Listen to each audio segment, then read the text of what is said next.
Abra sua Bíblia em Mateus capítulo 6.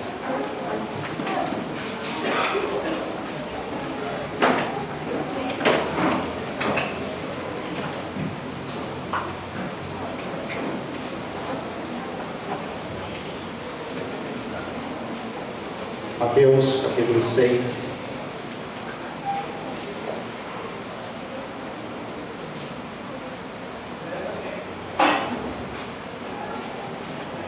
Do verso 5 ao verso 15. E quando orardes, não sereis como os hipócritas, porque gostam de orar em pé, nas sinagogas, nos cantos das praças, para serem vistos dos homens. Em verdade vos digo, eles já receberam a recompensa. Tu, porém, quando orares, entra no teu quarto, e fechada a porta, orarás a teu Pai que está em secreto. E teu Pai que vem em secreto te recompensará. E orando não useis de vãs repetições como os gentios, porque presumem, pelo seu muito falar, serão ouvidos. Não vos assemelheis, pois, a eles, porque Deus, o vosso Pai, sabe o de que tendes necessidade, antes que lhe o peçais. Portanto, vós orareis assim: Pai nosso que estás nos céus, santificado seja o teu nome. Venha o teu reino, faça-se a tua vontade, assim na terra como no céu. O pão nosso de cada dia dá-nos hoje, e perdoa-nos as nossas dívidas, assim como nós temos perdoado aos nossos devedores. E não nos deixes cair em tentação, mas livra-nos do mal, pois teu é o reino, o poder e a glória para sempre. Amém. Porque se perdoardes aos homens as suas ofensas, também vosso Pai Celeste vos perdoará. Se, porém, não perdoardes aos homens as suas ofensas, tampouco vosso Pai vos perdoará as vossas ofensas. Pai, pedimos graça nesse momento, e que pela tua bondade haja revelação no nosso espírito pela tua palavra. Em nome de Jesus. Amém. A semana passada nós escolhemos para esse texto, vivendo basicamente o fato de que essa é uma oração modelo. Jesus nos deu um exemplo, Jesus nos deu um norte, Ele nos deu um referencial de oração, e nós vimos que é um referencial, apenas um modelo, pelo simples fato de que ela diz: perdoa-nos. E Jesus fez essa oração e Ele não precisava ter nada que fosse perdoado nele mesmo, Ele era sem pecado. Então a oração que Jesus faz aqui, ensinando aos discípulos, Ele a faz para que a gente pudesse entender princípios, valores espirituais que devem nortear a nossa vida e a nossa oração.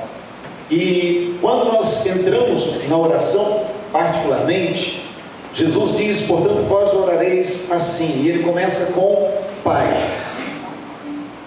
Mas Jesus não começa a apresentar o Pai Celeste como o nosso Pai nesse momento da oração, em que Ele diz Pai que está nos céus, ou Pai nosso que está nos céus. Jesus começa a apresentar Deus como Pai antes mesmo disso, quando Ele diz no verso de número 6: Tu, porém, quando orares, entra no teu quarto, e fechada a porta, orarás a teu Pai que está em secreto. Orarás ao teu Pai do lugar secreto, ao Pai que é o Pai do lugar secreto.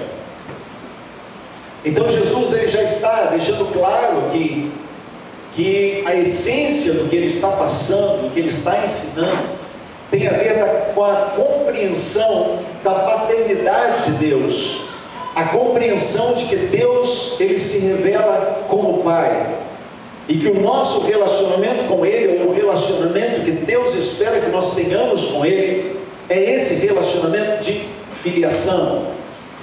Deus é o nosso Pai, Ele quer intimidade, Ele quer relacionamento, Ele quer proximidade, Ele quer que estejamos juntos.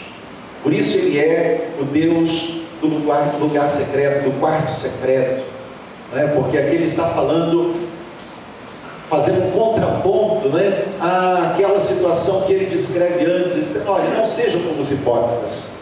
Porque os hipócritas são aqueles que oram de pé nas sinagogas, eles se colocam nos cantos das praças, eles fazem as suas orações para serem vistos, para serem reconhecidos. Não sejam assim. Saibam de uma coisa: Deus não ouve a sua oração porque ela está sendo feita de forma aberta, pública. Deus ouve a sua oração por causa do seu coração. Por isso, se você estiver sozinho no seu quarto, mas o seu coração estiver derramado na presença dele, Deus ouvirá a sua oração. Porque o que move Deus é o nosso coração. Amém? O que move Deus é o nosso coração. Deus sempre olha a inclinação do nosso coração. Eu gosto de ver essa descrição na história dos reis, por exemplo, vários dos reis que terminaram seu reinado, terminaram sua vida buscando ao Senhor, ou que iniciaram pelo menos o seu reinado assim. A descrição é essa: porque inclinou o coração para o Senhor, porque inclinou o seu coração a buscar o Senhor. Mas ele diz: vocês vão orar assim: Pai nosso que está nos céus. Pai nosso. Jesus não diz meu Pai, ele diz nosso. Porque todo aquele que é discípulo de Jesus também pode chamar Pai, Deus. Ele é o Abba, ele é o Paizinho, é aquele que se revela como nosso Pai. Vimos na semana passada que não há tesouro maior a ser juntado na terra, a não ser o nosso andar com Deus. Esse é o maior tesouro. Amém? Esse é o maior tesouro que eu e você podemos acumular. Mateus diz então: Pai nosso que está no céu. Para o judeu isso era algo extraordinário, chocado. Mas de certa forma nós vemos Lucas, por exemplo, usando a mesma expressão e registrando a mesma oração e falando Pai, mostrando a oração e dizendo: olha, Jesus ensinou que nós devemos chamar Deus de Pai. E Lucas, ele era médico por formação, ele tinha a profissão de médico, mas ele se tornou um historiador. Ele foi aquele que buscou os acontecimentos, os registros históricos, relatos históricos, e então escreveu o Evangelho de Lucas, escreveu o livro de Atos, e através disso ele pôde disseminar o Evangelho através da revelação escrita. E Lucas então, ele traz a mesma coisa nesse Evangelho. É necessário registrar a encarnação. É curioso a gente ver isso, porque Lucas, ele é o Evangelho que descreve mais detalhes da encarnação. Isso chama atenção. Porque se nos outros Evangelhos o relato do nascimento de Jesus é mais curto, no Evangelho de Lucas há detalhes. Porque o propósito de Lucas, e como médico ele está fazendo isso também, é descrever a humanidade de Jesus. É mostrar Jesus, o homem perfeito, o homem completo, Deus que se fez homem de verdade, não pela metade, não era uma aparência de Deus, não era alguém que simplesmente veio encenar uma obra redentora, como muitos depois alegaram, mas ele era homem 100%. Jesus, 100% Deus, 100% homem. Amém? Você pode dizer isso para quem está do seu lado? 100% homem, 100% Deus. No entanto, o apóstolo Paulo, escrevendo aos Filipenses, capítulo 2, ele diz que Jesus, sendo da essência de Deus, 100% Deus, ele decidiu se esvaziar disso e não viver como Deus, mas viver plenamente como homem, e vivendo como homem, se identificar conosco. Por isso, quando Jesus usa a expressão Pai, ele está falando de algo que é espiritual, mas algo que ele também experimentou na sua vida terrena. Porque Jesus pôde viver sobre a terra com uma família, foi criado por uma mãe e um pai. Ele chamava Maria de mãe, chamava José de pai. E essa experiência natural pela qual todos nós temos que passar, Jesus passou. Mas ele mostrou, há uma dimensão maior de paternidade. Nós podemos entender que somos filhos biológicos, temos pais terrenos, sermos criados ou não pelos pais terrenos, mas temos pais terrenos. Mas além disso, há algo muito maior, algo muito mais sublime, muito mais completo. É sabermos que temos um Pai Celeste, um Pai do céu. E Jesus vem para revelar isso. O apóstolo Paulo, escrevendo em Efésios capítulo 2, os versos 17 a 19, ele diz assim: e vindo Jesus, proclamou a paz para vós que estáveis longe, e também proclamou a paz para os que estavam perto, porque por meio dele, Jesus, ambos, os que estão perto e os que estão longe, temos acesso ao Pai. Aleluia. Eu e você, em Jesus, podemos ter acesso ao Pai. Assim, diz ele, não sois mais estrangeiros, nem imigrantes. Pelo contrário, sois concidadãos dos santos e membros da família de Deus. Aleluia. Aleluia. Por Jesus, eu e você temos acesso ao Pai. Por Jesus, eu e você nos tornamos família de Deus. A encarnação foi para isso, para nos dar esse acesso livre ao Pai, para que eu e você pudéssemos chegar diante de Deus e dizer: Pai. O judeu não falava assim.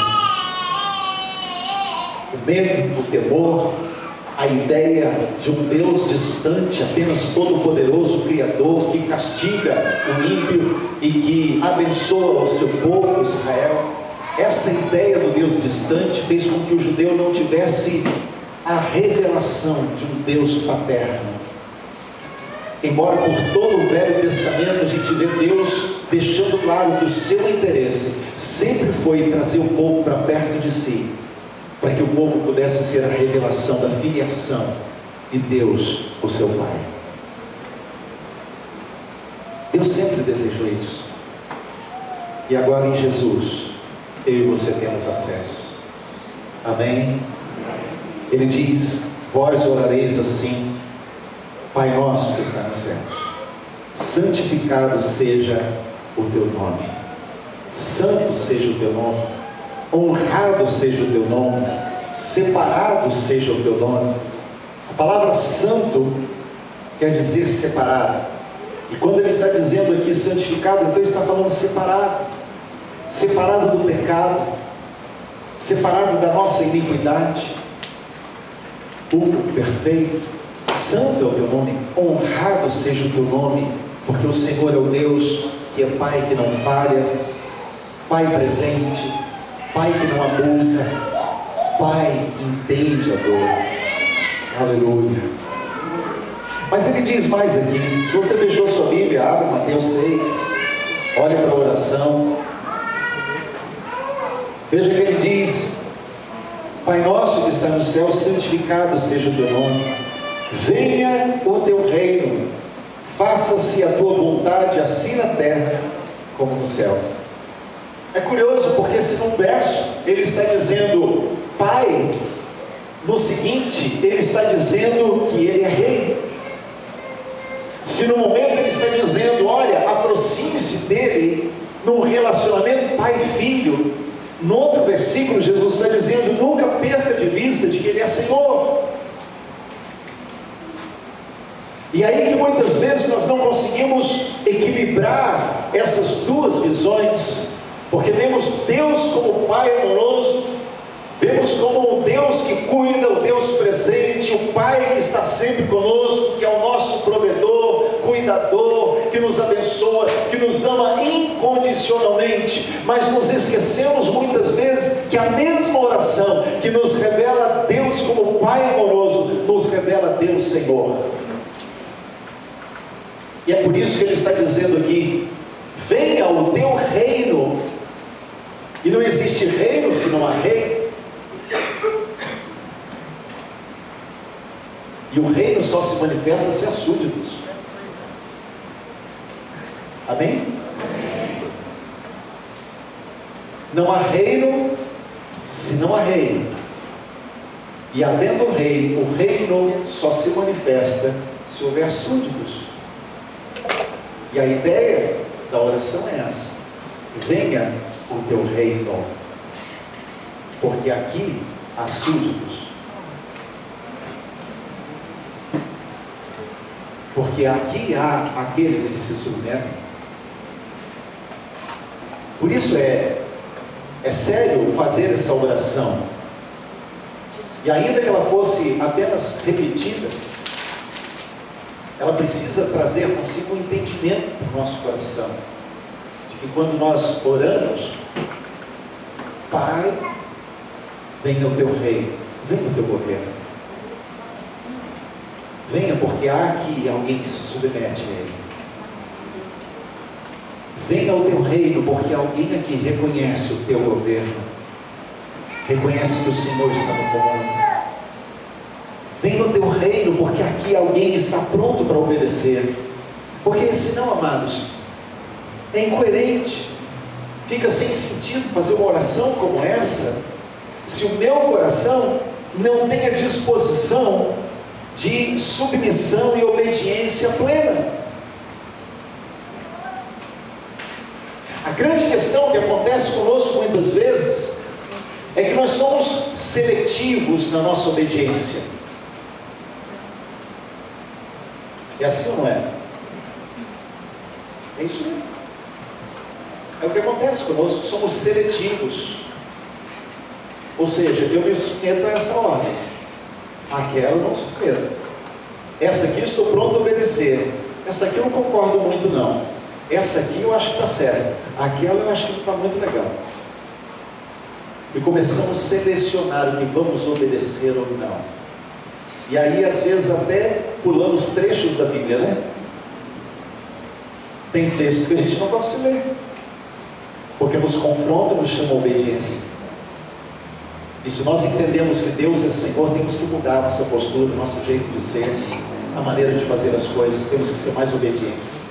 Não é assim? Então preferimos não ler, gostamos dos salmos, né?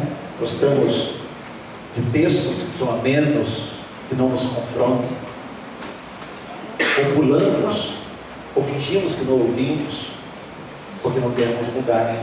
No entanto, a oração nos chama a atenção para isso. Pai nosso que está nos céus, Ele é o Pai amoroso, Ele é o Pai eterno, Ele é o Pai que não falha, Ele é o Pai presente, Ele é o Pai que está sempre conosco, mas Ele é também Senhor. E não podemos perder o equilíbrio dessas duas coisas. De que embora haja um relacionamento de pai e filho, e isso é tremendo, e isso é tremendo, também há um relacionamento de servo Senhor.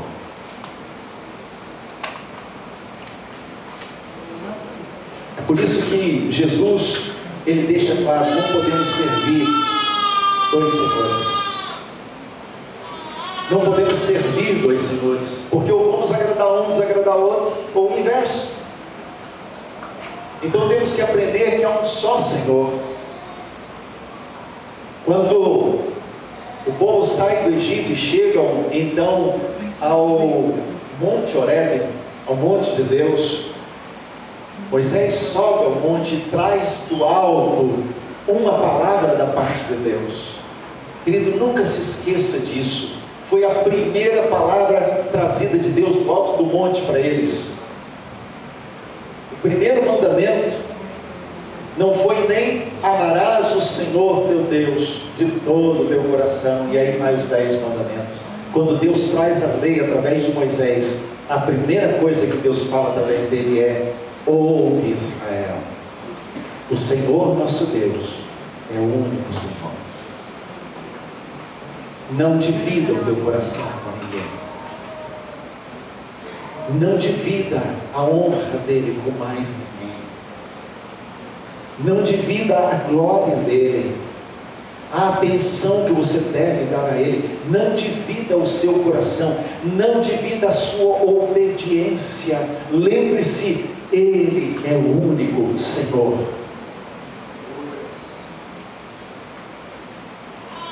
Glória a Deus, aleluia. Mas é quando nós entendemos isso que a gente entende todo o contexto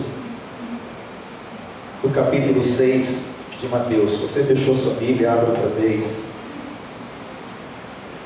Porque no texto, capítulo 6, Jesus, ele vai ensinando a oração, fala sobre jejuar. Verso 19, ele fala sobre esse relacionamento com Deus Pai, que é o maior tesouro que nós podemos ter.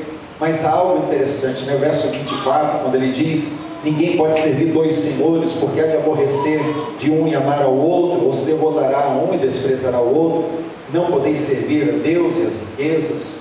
E aí ele começa no verso 25, falando: não andeis ansiosos pela vossa vida. Não andeis ansiosos pela vossa vida. Não fique preocupado com o que você vai vestir, com o que você vai comer. Olha as aves dos céus, olha os lírios do campo. Quem cuida deles?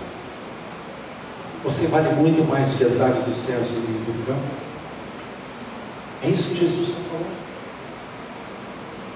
Quando a gente compreende que Ele é o Pai de amor e é o Senhor das nossas vidas, então compreendemos, não temos que nos preocupar com nada. O Senhor dos céus e da terra é meu Pai. Eu não preciso andar ansioso com nada. Eu não preciso andar preocupado com o dia de amanhã. Eu não preciso ficar preocupado se vai me faltar alguma coisa ou não. Ele, o Senhor dos exércitos, é meu Pai. É isso que Ele está ensinando aqui. Lembre-se, ao mesmo tempo que Ele é Pai, Ele é Senhor. Mas Ele diz mais, Ele diz, verso 11: o pão nosso de cada dia dá-nos hoje. E quando Ele está falando aqui do pão nosso, Ele está falando de cada dia. Sabe o que isso quer dizer? Sabe o que quer dizer cada dia? Cada dia. É difícil entender, né? Ô, palavra complicada. Todo dia quer dizer o que, gente? Quer dizer todo dia. É simples assim, né? A gente não precisa, né, elaborar tanto o pensamento, a interpretação do texto bíblico, que ele está dizendo: o pão nosso, está falando de comida. Isso porque o pão fazia parte da comida diária do judeu. E Jesus está falando assim: olha, o seu pão diário, aquilo tudo que você precisa pôr na mesa, lembre-se, o pão de cada dia. Isso quer dizer, eu não preciso me preocupar com o pão de amanhã. Eu me preocupo com o pão de hoje. Nem tenho que me lamentar, porque o pão de ontem foi menos ou mais. O meu coração agora está no Senhor, pelo pão de hoje. Amém? Há um homem de Deus chamado George Miller. Alguns irmãos já leram, outros já leram livros, outros já ouviram falar. George Miller foi um homem de Deus. E um livrinho, o primeiro que caiu na mão, foi 50.000 orações respondidas. Foi o primeiro que eu peguei. Depois li mais sobre ele, escritos dele. Mas é interessante porque são 50 mil orações que ele registrava e colocava a resposta. Ele tinha uma experiência fantástica, porque ele cuidava de orfanatos. E nesse livrinho, 50 mil orações respondidas, ele conta algo que eu já compartilhei aqui há um tempo atrás. Quando numa manhã, eles se levantaram e na despensa não tinha leite, não tinha pão para o café da manhã das crianças. E naquela manhã, ele não sabia o que fazer. Mas ele sabia de algo que ele podia fazer: orar. E então ele reuniu as crianças no refeitório e disse: vamos dar graças a Deus pelo café da manhã, porque o nosso Deus é o Deus que dá o pão nosso de cada dia. E enquanto eles estavam ali se preparando e orando, agradecendo a Deus pelo pão da manhã, uma padaria, que o pão ficou um pouquinho mais tostado do que o comum e as pessoas não iam comprar, pegou o pão e deu para o orfanato. Próximo do orfanato, um veículo que transportava leite quebrou a roda e não tinha como, ia perder todo o leite, e disse: vamos doar para o orfanato. E naquela manhã eles tinham pão e leite. Pão nosso de cada dia. Por quê? Porque Deus, que é o meu Pai e que é também o Senhor da minha vida e do universo, cuida de mim. Eu não preciso temer o amanhã. Por isso que no final do capítulo ele está dizendo: não fique ansioso pelo que virá amanhã, ou pelo que pode faltar amanhã. Deus sabe do que vocês necessitam. Deus sabe exatamente do que você precisa. Por isso, busque em primeiro lugar o reino de Deus. Olha, mais uma vez, ao mesmo tempo que ele está falando de Pai, ele está falando de reino. Ele diz: buscar em primeiro lugar o reino de Deus. Porque quando a sua prioridade é no rei, o reino de Deus se estabelece na sua vida. E quando o rei está cuidando de você, não falta nada. Amém? Nós damos cabeçada, nós erramos, fazemos o que não devia, quando nós perdemos a noção de que é o rei que está no comando. Mas quando nós nos rendemos e permitimos que o rei comande, e aí você pode ter certeza, ele move céus e terra pelos seus súditos, que são também os seus filhos. Você não fica desamparado. Amém? Glória a Deus. Mas ele não diz apenas a respeito disso. Ele diz: perdoa-nos as nossas dívidas, assim como nós temos perdoado aos nossos devedores. Veja bem, ele não diz apenas perdoa as nossas dívidas. Ele diz assim como. Assim como. Por isso o grande desafio para mim e para você é o perdão. Porque nós recebemos maior perdão do que aquilo que podemos ter que oferecer para qualquer pessoa.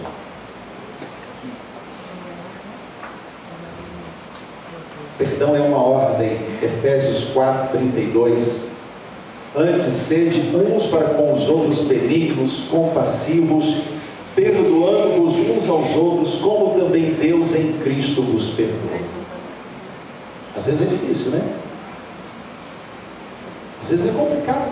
A pessoa fere a fundo, lá no coração, na alma.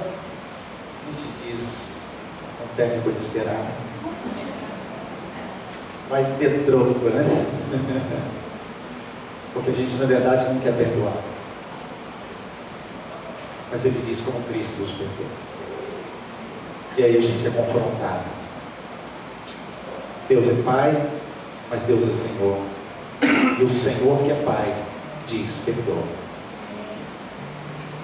Não guarde rancor. O apóstolo Paulo diz para a gente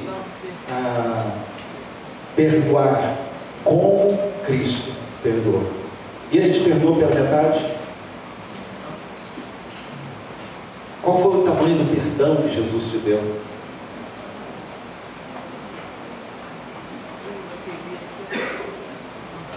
O autor de Hebreus, capítulo 12, verso 15, ele diz: não haja nenhuma raiz de amargura.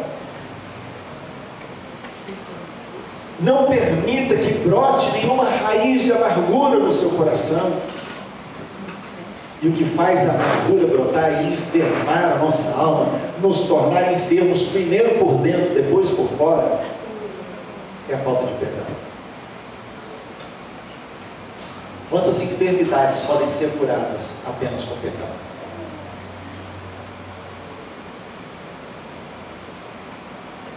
Eu já contei aqui, muitos anos atrás, uma pessoa me procurou. E ela disse: pastor, eu estou com esse problema de saúde, isso não sara, não passa, já fui no médico, o remédio que ele dá não resolve, não tem solução. E eu olhei para essa pessoa e perguntei: tem alguém que você precisa perdoar? Gente, foi de Deus na hora, porque eu não tinha noção que era esse o problema. Mas eu fiz a pergunta: tem alguém que você precisa perdoar? Ela começou a chorar: eu preciso perdoar meu pai. Eu tenho mágoa do meu pai. Você quer perdoar agora? É. Então nós oramos e a única oração não foi por cura. A oração não foi para que Deus tirasse a enfermidade. A oração foi perdão. Perdão. Sabe o que aconteceu? Uma semana depois ela voltou curada. Ela disse: pastor, lembra o problema que eu tinha? Não tem mais. Perdoa-nos. Quando Deus manda a gente perdoar, não é para nos castigar, para a gente ser obrigado, é para a nossa cura. Quando nós pedimos perdão e quando nós liberamos perdão, estamos sendo curados. Amém? Amém. Nossa alma é curada. Nosso corpo é curado. Por isso Jesus fala tanto sobre o perdão na sua palavra. O verso 14 do capítulo 6, ele diz: porque se perdoardes aos homens as suas ofensas, também vosso Pai Celeste vos perdoará. E se porém não perdoardes aos homens as suas ofensas, tampouco vosso Pai vos perdoará as vossas ofensas. Deus está aqui condicionando uma coisa na outra.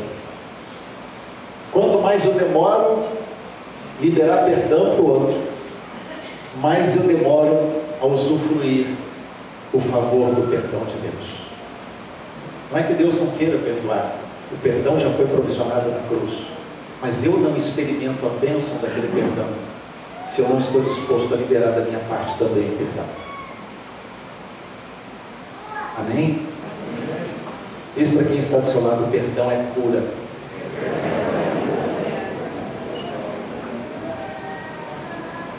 E ele continua: e não nos deixes cair em tentação, mas livra-nos do mal. É uma sequência. Ele está falando sobre perdão. Perdoa, não nos deixes cair. Sobre o que ele está falando aqui? Ele está falando de maturidade, amadurecimento.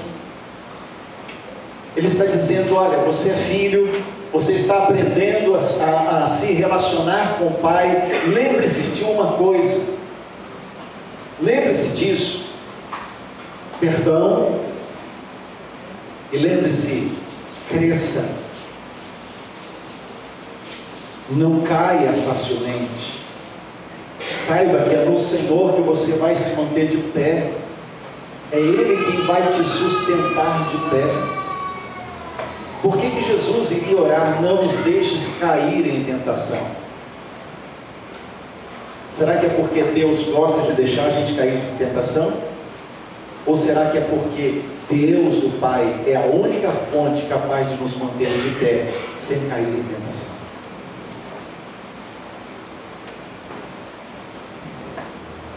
É por isso que isso aqui está no meio da oração. Como nós vimos na semana passada, somos chamados a um relacionamento com Deus. E nesse relacionamento com Deus é que somos fortalecidos para não cairmos em tentação. Glória a Deus. não nos deixes cair em tentação, mas livra-nos do mal. Livra-nos daquilo que é mal. Seja das artimanhas do inimigo, seja das decisões erradas que a gente possa tomar, seja dos intentos malignos de outras pessoas usadas pelo mal. Livra-nos do mal. Há pessoas com quem eu ando, cujo comportamento é só do mal, Senhor, me livra do mal. Há coisas que eu tenho feito que me atraem mais para o mal do que para o bem, Senhor, livra-me do mal. Quero sair fora disso. Essa é uma oração que só faz quando se tem consciência de que Deus é santo, santificado seja o teu nome. Quando eu tenho consciência de que o Deus Pai que eu estou buscando é o Deus santo, então no meu coração eu não quero cair em tentação. Deus, eu quero ficar livre do mal.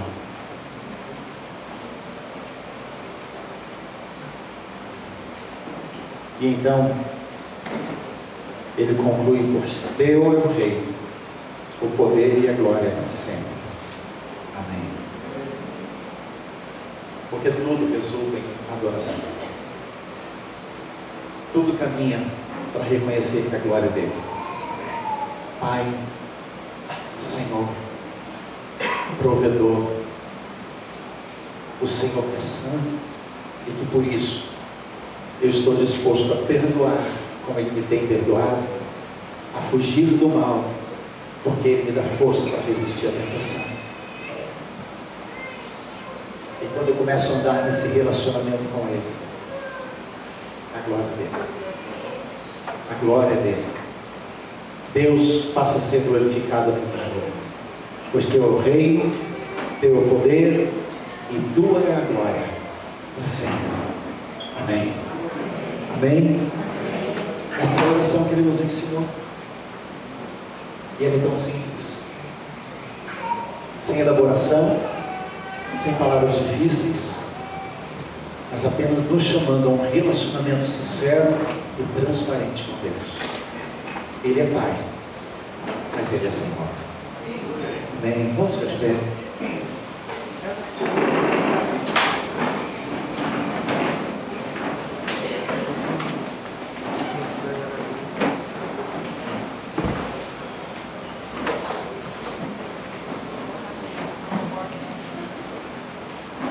Feche teus olhos diante do Senhor.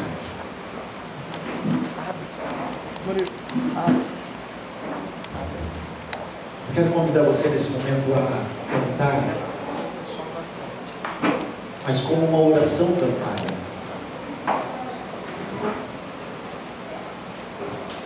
Como uma oração cantada. Dizer: Pai, santo é o teu nome. É o teu reino que eu busco.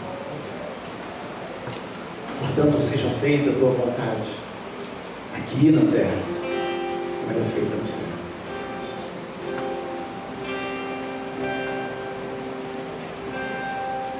Você pode fazer essa oração cantada, ou cantar essa oração. Coloca isso no seu coração para Ele.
Queridos, se você entrou aqui hoje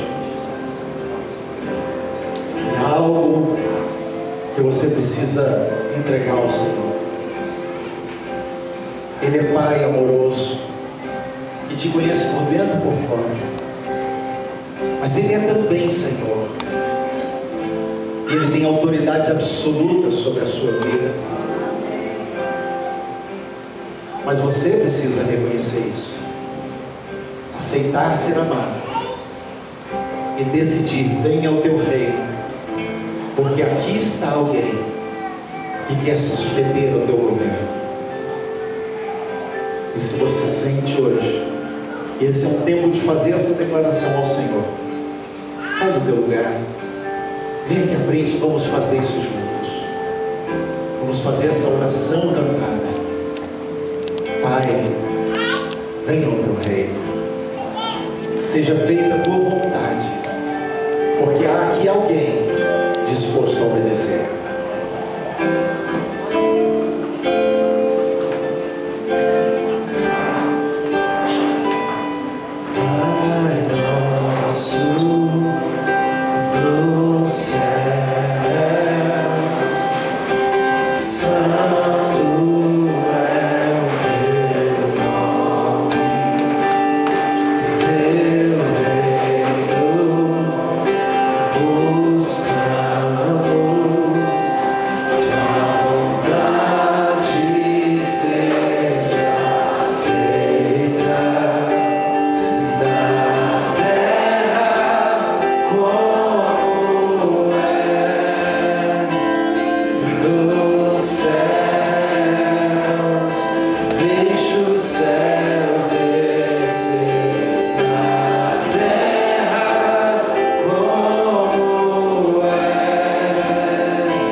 alguém aqui obediente? Venha o teu reino, porque eu estou pronto a obedecer. Por isso, seja tua a honra, seja tua a glória, seja teu louvor para sempre, porque teu é o reino, teu é o reino, teu é o reino para sempre.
Seja feita a tua vontade, da mesma forma e na mesma intensidade como ela é feita no céu, porque nós estamos aqui, Senhor, para que o teu reino se manifeste sobre a terra. Queremos dizer, Senhor, estamos prontos para obedecer, para dizer sim, Senhor, eis-me aqui, para dizer, Senhor, não importa qual seja a tua direção, a ordem que vem, seja do Senhor, seja Deus de autoridades, mas queremos acima de tudo, Senhor, estar alinhados contigo, com o teu propósito, com a tua vontade. Venha o teu reino, porque aqui, Senhor, há um povo obediente. Faça a tua vontade aqui como é feita no céu. Senhor, dá-nos o pão de cada dia. Supre, Senhor, a casa de cada um dos teus filhos. Não te pedimos riqueza, não te pedimos bens, te pedimos, Senhor, que a tua provisão não falte na nossa casa. E cada um dos teus filhos, Senhor, veja a tua boa mão. Então o teu pão, Senhor, o pão que vem do céu, assim como o pão, Senhor, que nos alimenta o físico, nunca nos falte. Ajuda-nos, Deus. Ajuda-nos a sermos como Jesus no perdão. Ajuda-nos a perdoar como temos sido perdoados. Por isso, Deus, perdoa-nos aquilo que temos alimentado de iniquidade no nosso coração. E leva-nos, ó Deus, pelo caminho da reconciliação. para que nunca falte, ó Deus, oportunidade de reconciliação e jamais entre a raiz de amargura no nosso coração. Sim, Senhor. Não nos deixes cair, Senhor. Livra-nos, Senhor, do mal. Livra-nos de pessoas más. Livra os nossos filhos de pessoas más. Livra a nossa casa, Senhor, os bens que o Senhor tem colocado em nossas mãos de pessoas malignas. Livra-nos do mal, Senhor. Livra-nos, ó Deus, daqueles que vêm com tentações para nos fazer desviar do teu caminho. Livra-nos do mal, Senhor. Porque nós reconhecemos que teu é o reino. Não queremos servir dois senhores. Não queremos servir o Senhor ao pecado. Teu é o reino, teu é o poder, e tu é a glória. Declaramos isso, Senhor. Teu é o reino, teu é o poder, e tu é a glória. É o poder e tua é a glória para sempre. Amém. Teu é o reino.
Declaramos, ó Deus, pelo nome de Jesus, salvação em cada casa.